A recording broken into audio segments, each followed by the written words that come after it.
La visite du président de la République à Pékin est très importante. D'abord, c'est sa 5e visite depuis sa prise de fonction et cela témoigne de la densité, de la qualité des relations entre nos deux pays.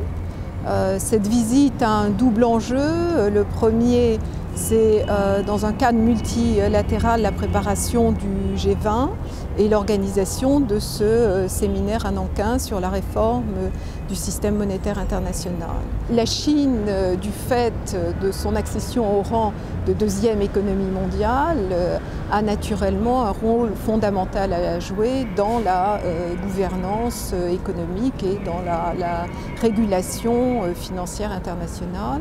Le deuxième enjeu, c'est naturellement un enjeu de nature bilatérale dans le cadre de notre partenariat stratégique et la mise en œuvre de la feuille de route qui a été décidée par les deux présidents lors des visites croisées l'année dernière, avec naturellement des relations politiques normales de pays membres permanents du Conseil de sécurité qui ont des consultations très étroites sur l'ensemble des sujets, y compris aujourd'hui bien sûr sur les questions du Moyen-Orient, mais également un partenariat industriel sur des sujets d'avenir définis dans le 12e plan quinquennal chinois, aussi bien dans le domaine de l'énergie nucléaire, la sûreté en particulier après l'accident de Fukushima, mais également l'aéronautique et les transports ferroviaires.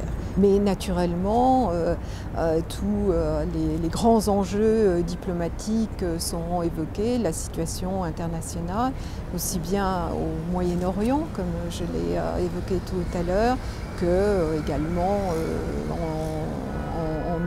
en Iran, en Birmanie ou dans le reste du monde, toutes les questions de prolifération également.